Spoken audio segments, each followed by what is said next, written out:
Breaking news. ప్రతి ఏడాది మాదిరిగానే మరి కాసేపట్లో హనుమాన్ శోభాయాత్రను ప్రారంభించబోతున్నారు ఎమ్మెల్యే రాజాసింగ్. ఆకాష్పూరి హనుమాన్ ఆలయంలో ప్రత్యేక పూజల అనంతరం శోభాయాత్ర ప్రారంభం అవుతుంది.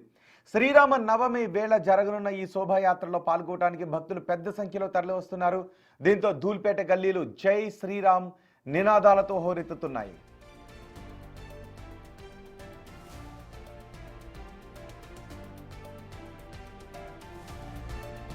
హనుమాన్ శోభాయాత్ర గురించి మరింత సమాచారం అందించడానికి మా ప్రతినిధి విజయ్ మనకు అందుబాటులో ఉన్నారు.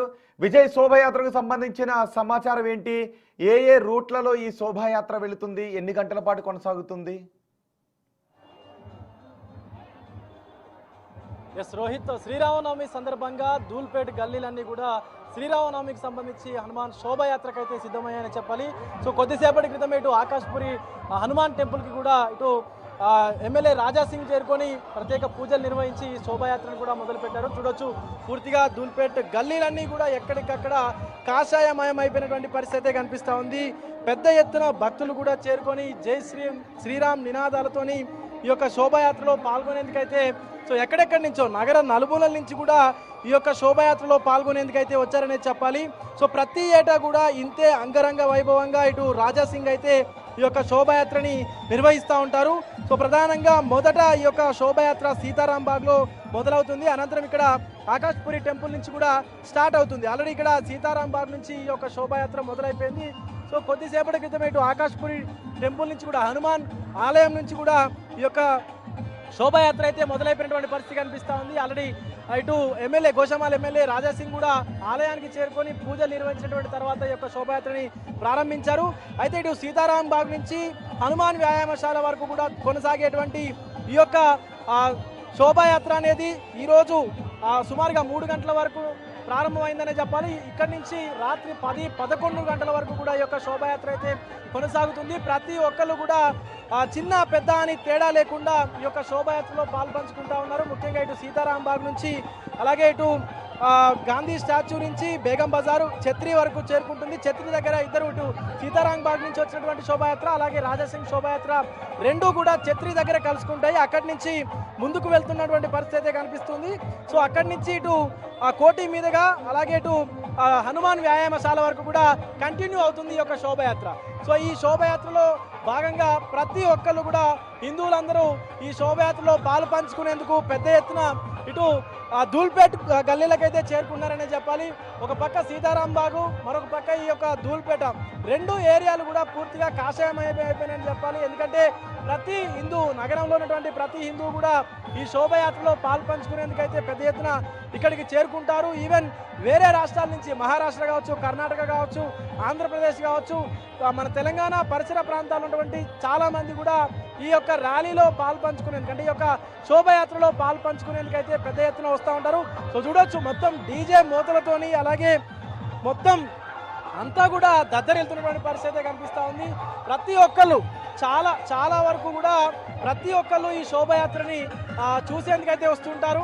సో అన్న, ఎక్కడి నుంచి వచ్చారు మీరు? అన్న ఎక్కడి నుంచి వచ్చారు మీరు? అన్న నంది ముసలిగూడ కిషన్ బాగ్. అక్కడి నుంచి ఇక్కడ వరకు వచ్చారా? అక్కడ నుంచి ఇక్కడ ప్రతి సంవత్సరం వస్తుంటారా? ప్రతిసారి వస్తాం. ఇప్పటి సందని అది రాసింగ్ వచ్చినప్పటి సంది మాకు ప్రతిసారి రావాలనిపిస్తుంది. మాకు ఆయన జులుస్ అంటేనే మాకు చాలా ఫేమస్ ఉంటుంది. కంపల్సరీ ప్రతిసారి వస్తూనే ఉంటాం మేము. హాయ్, నీ పేరేంటి? అనిరుద్. బోలో జై శ్రీరామ్.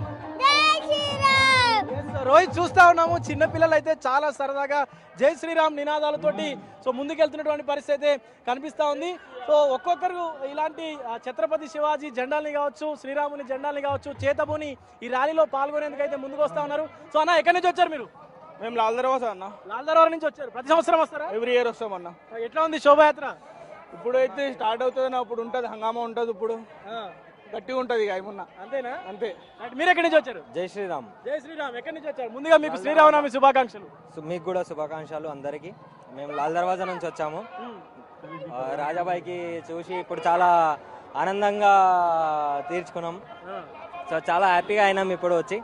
ఇక మీరు చూడవచ్చు మన అందరు రామ భక్తులు ఎలా ఎంత ఉత్సాహంగా ఉన్నారు.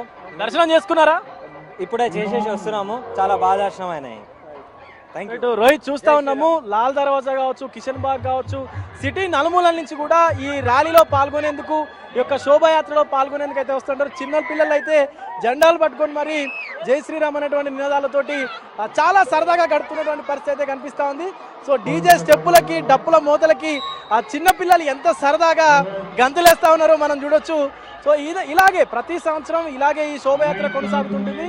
అనేక ప్రాంతాల నుంచి ఈ యొక్క ధూల్పేట అనే కాదు, ప్రతి చోటు నుంచి కూడా ఈ శోభయాత్రలో పాల్గొనేందుకు పెద్ద మొత్తంలో చాలా మంది యువత కావచ్చు, లేకపోతే రామ భక్తులు కావచ్చు, హిందువులు కావచ్చు, ప్రతి ఒక్కళ్ళు కూడా ఈ శోభయాత్రలో పంచుకునేందుకు సిటీ నలుమూలల నుంచి కూడా వస్తూ ఉంటారనే చెప్పాలి. సో మొత్తానికి ఇటు కొద్దిసేపటి క్రితం ఇటు సీతారాం బాగు, ఇప్పుడు ఈ ధూల్పేట నుంచి కూడా శోభయాత్ర అయితే ప్రారంభమైపోయినటువంటి పరిస్థితి. సుమారుగా 3,000 మంది పోలీసులతోటి భారీ బందోబస్తును కూడా హైదరాబాద్ పోలీసులు అయితే ఏర్పాటు చేశారు. ఎలాంటి అవాంఛనీయ సంఘటనలు చోటు చేసుకోకుండా ముందే ఇటు భద్రతా ఏర్పాట్లని ఆల్రెడీ సిపి సజ్జనార్ కూడా పర్యవేక్షించినటువంటి పరిస్థితి అయితే కనిపిస్తూ ఉంది. ఇటు ఎస్ఓటి పోలీసులు కావచ్చు, అలాగే ల్యాండ్ ఆర్డర్ పోలీసులు కావచ్చు, ట్రాఫిక్ విభాగాలు కావచ్చు, ఆల్రెడీ ఉన్నటువంటి ట్రాఫిక్ డైవర్షన్ల వద్ద కూడా ఎలాంటి ఇబ్బంది కలగకుండా, అంటే శోభయాత్రలో వస్తున్నటువంటి హెవీ వెహికల్స్ ఉంటాయి కాబట్టి సో ఆ ట్రక్కులకు దారి మళ్లింపు చర్యలన్నింటినీ కూడా చేశారు. సో ఎలాంటి అవాంఛనీయ సంఘటనలు చోటు చేసుకోకుండా కూడా ముందే ట్రాఫిక్ డైవర్షన్లు నిర్వహించి సో ఈ శోభాయాత్రను అయితే కంటిన్యూ చేస్తూ ఉన్నారు. ఇటు బ్యాండ్ కావచ్చు, డప్పులు కావచ్చు, అలాగే ఇటు డీజే మోతలు కావచ్చు, మొత్తం వీటి సప్పులతోనైతే ఈ ధూల్పేట్ గల్లీలన్నీ కూడా దద్దరిల్లుతున్నటువంటి పరిస్థితి కనిపిస్తూ ఉంది రోహిత్. సో మొత్తంగా చూసుకున్నట్లయితే చిన్న పెద్ద తేడా అని లేకుండా ప్రతి ఒక్కళ్ళు కూడా ఈ యొక్క శోభయాత్రలో పాల్పంచుకుంటున్నారు. ముఖ్యంగా ఛత్రపతి శివాజీ మహారాజు విగ్రహాలతో పాటు శ్రీరాముని విగ్రహాలు, హనుమంతుని విగ్రహాలు, వీటన్నిటినీ కూడా ఈ యొక్క శోభాయాత్రలో ముఖ్యంగా ప్రదర్శిస్తున్నటువంటి పరిస్థితి కనిపిస్తూ ఉంది. అలాగే అయోధ్యలో ఉన్నటువంటి బాలరాముని విగ్రహ నమూనాతో పాటు కూడా ఒక నమూనాని ఈ శోభయాత్రలో పూర్తిగా ప్రదర్శనకైతే ఉంచారు. ఆ ప్రదర్శనకు వచ్చినటువంటి విగ్రహాలన్నింటినీ కూడా ఇటు ధూల్పేట్ నుంచి అటు హనుమాన్ వ్యాయామశాల వరకు కూడా ఊరేగింపుగా తీసుకెళ్లి అక్కడ వరకు ఈ యొక్క ఊరేగింపుని కొనసాగించి హనుమాన్ వ్యాయామశాల వద్ద ఈ ఊరేగింపుని ముగిస్తారు రోహిత్. రైట్ విజయ్, ప్రతి ఏడాది మాదిరిగానే హనుమాన్ శోభాయాత్ర ప్రారంభమైంది. ఎమ్మెల్యే రాజాసింగ్ యాత్రలో పాల్గొంటున్నారు. ఆకాష్ పూరి హనుమాన్ ఆలయంలో ప్రత్యేక పూజల అనంతరం శోభాయాత్ర ప్రారంభమవుతుంది. ప్రతి ఏటా శ్రీరామ నవమి వేళ జరగనున్న ఈ శోభాయాత్రలో పాల్గొనడానికి పెద్ద సంఖ్యలో భక్తులు తరలివచ్చిన దృశ్యాలు మీరు బిగ్ టీవీ స్క్రీన్ పైన చూస్తున్నారు.